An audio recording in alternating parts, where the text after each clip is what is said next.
In the town of Dellen, where it's always cozy and nice, we never celebrate Halloween. Each year on the 31st of October, our streets turn eerily quiet as nobody likes to give the impression that it is a day of importance. You'll not hear the laughter of children going trick-or-treating. There is no anticipation of finding the scariest costume, and there will not be deadly decorations on any of the suburban houses. It goes even as far that we are strictly forbidden to mention the holiday out loud. Now, don't get me wrong, we do enjoy autumn. Dellen is quite beautiful during the season. Bright brown and red leaves embellish the streets with the occasional cracked up chestnut in between. The air is just cold enough to make your breath visible. When you walk through the streets, the smell of fire rising from the individual chimneys makes you long for the warmth of your home. We enjoy autumn. We simply skip and don't acknowledge what the rest of the country gets ready for when the calendar reads October.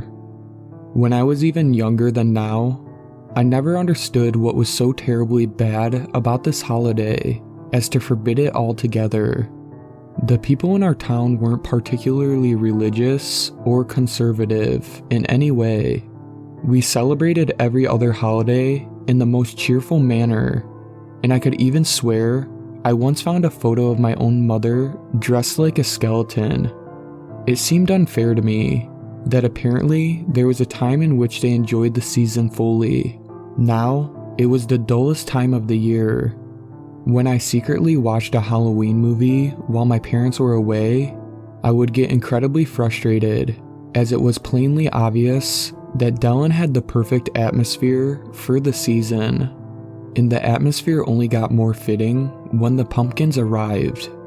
Well, they didn't simply arrive overnight, even if it almost feels that way. Their seeds must have been planted months ago, everywhere in the neighborhood where there was any soil to grow, in front yards of homes, on the grass inside the roundabouts, and of course, on the fields near the school.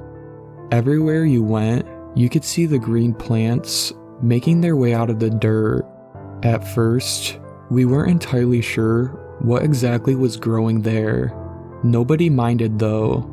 It was rather nice to see all this green as the weather slowly became colder, and then finally, the first hints of orange were showing. Tiny little pumpkins getting bigger each day.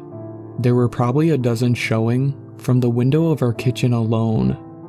You know, in my time, pranks looked a little different than that.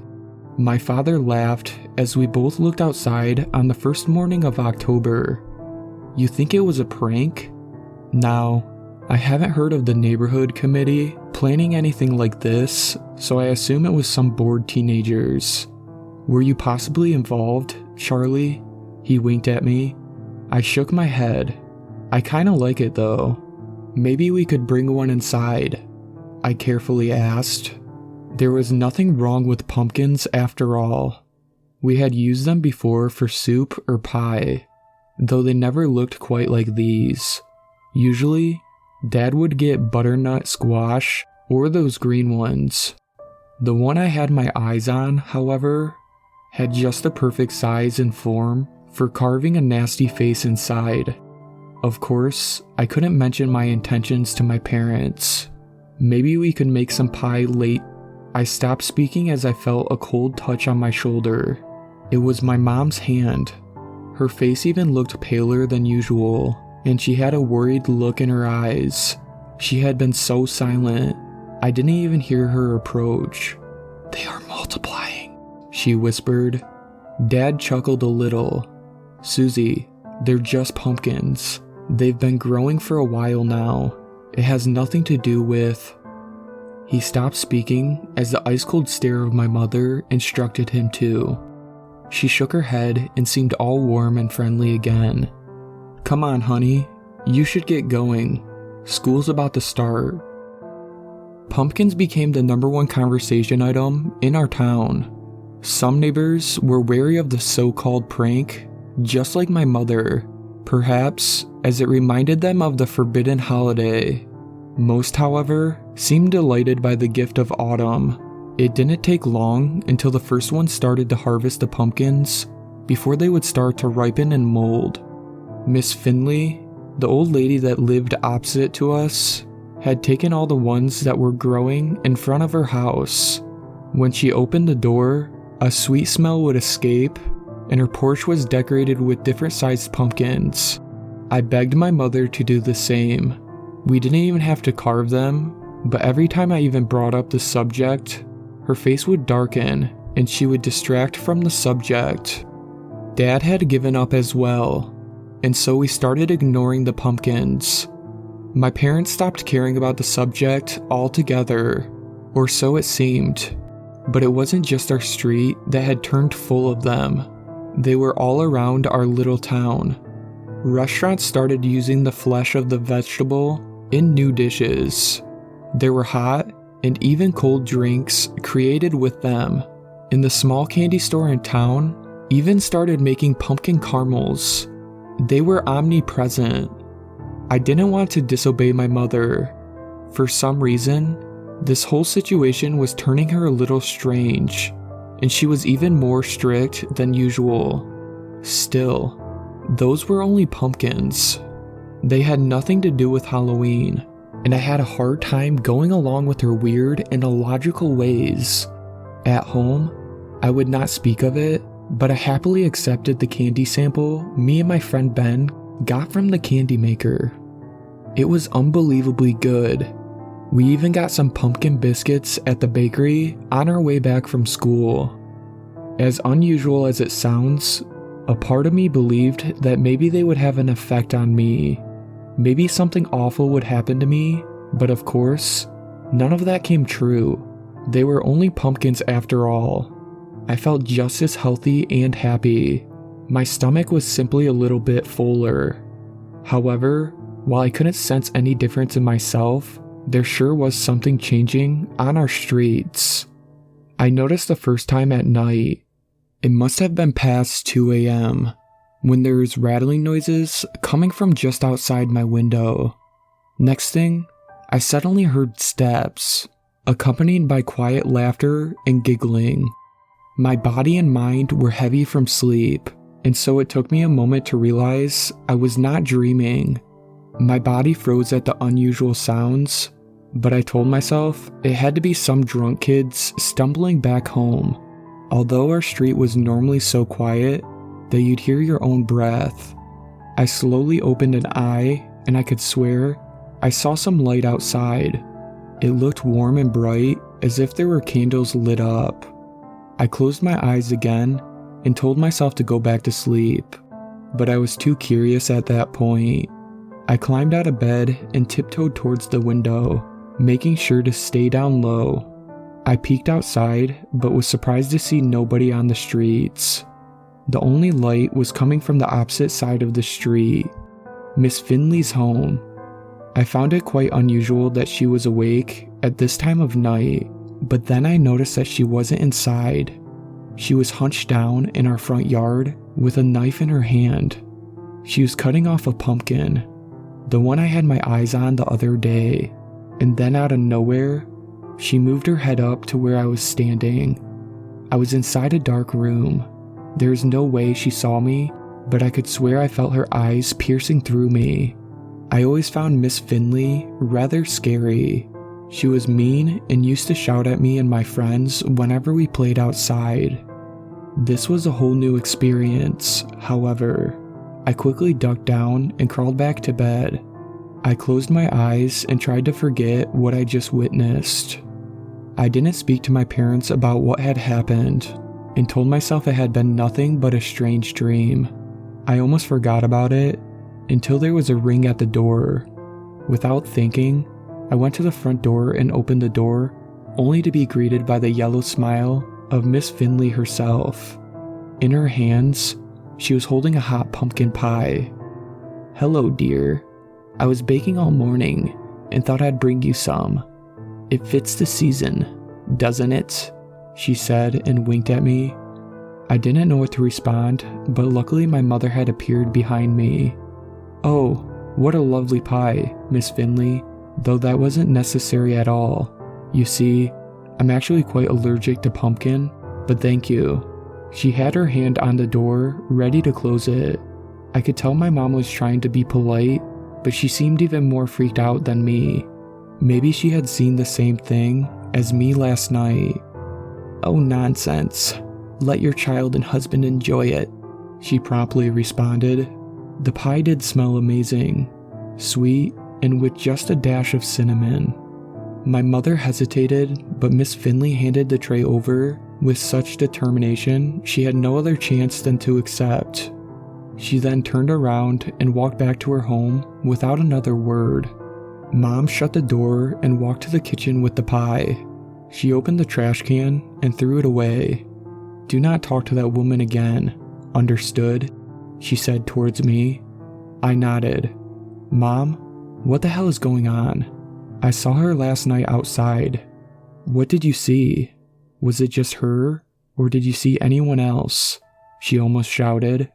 "Mom, what's going on? It was just her, getting a pumpkin." My mother sighed and tried to smile, but half her face was twitching. "From now on, and until November begins, you'll not leave this house when the sun goes down. Understood? I'm gonna drive to the shop and get some supplies.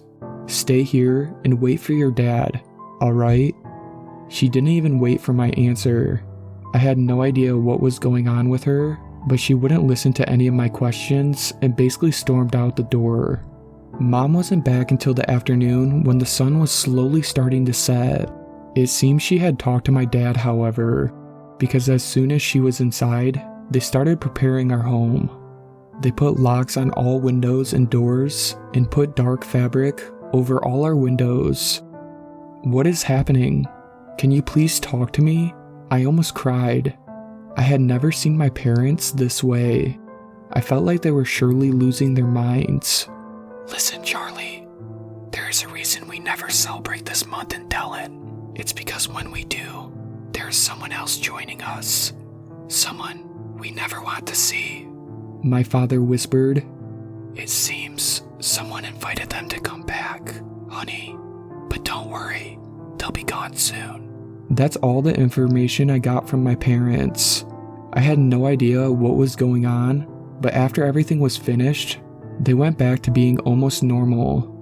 They cooked dinner, we sat by the table and talked about school, work, and all the other boring subjects. Every time I tried to bring up the oddness, they shut me right down. After dinner, we watched a movie in the living room. It was already quite late, and I was just about to go to bed when the noises came back. A rattling just outside, the sound of sticks breaking on the ground, laughter. But this time, my parents heard it as well.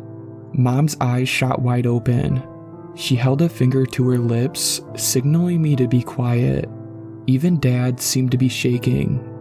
The noises came closer.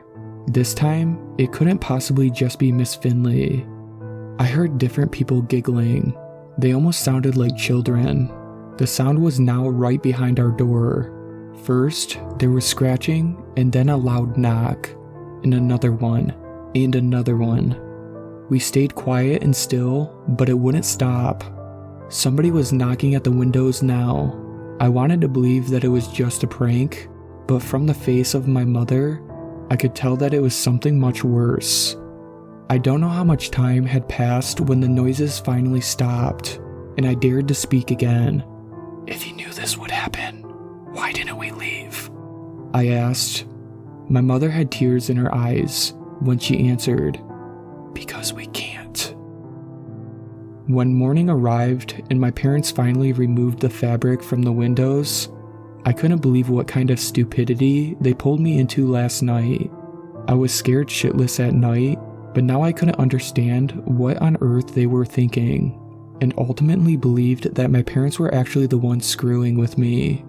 Maybe they wanted to teach me a lesson because they could tell how much I wanted to celebrate Halloween. I got even angrier when I realized what the noises outside had been coming from last night. As I looked through the window to the other side of the street, Miss Finley's house was unrecognizable. It was hauntingly beautiful and decorated just the way I saw it in movies. She had carved pumpkins all around, poisoned apples hanging in the trees, and spiderwebs stuck to the roof. There were gravestones on the lawn, and skulls assembled neatly all around the house. It must have taken her all night, though she seemed like she had some help, or at least that's what I assumed who the other voices were coming from. Though the creepiest part was the witch hanging from a rope on her porch. It was dressed in all black with a big hat and a broom. I put on my shoes, grabbed my coat, and walked outside. I had never seen any home in Dellen being decorated like this, and it wasn't even Halloween yet. More neighbors had assembled, and they were watching the spooky home of Miss Finley. As I got closer, I noticed that there was something sticky dripping from the witch's broom. It looked like blood. I slowly walked up the stairs to her porch, but instinctively took a step back when I realized that it didn't just look like blood. It was blood. And this witch wasn't holding a broom. The stick was pierced right through her head. Finally, the other neighbors and I made the last realization. This wasn't a decorative witch hanging from a rope. It was Miss Finley's dead body. Miss Finley's house was the first, but not the last one to be decorated in the spirit of Halloween. My mother was right. This was the year in which we needed to stay inside because we had welcomed something to our home that was ready to feast. In the town of Dellen, where it's always cozy and nice, we never celebrate Halloween. But I guess this year, it's different.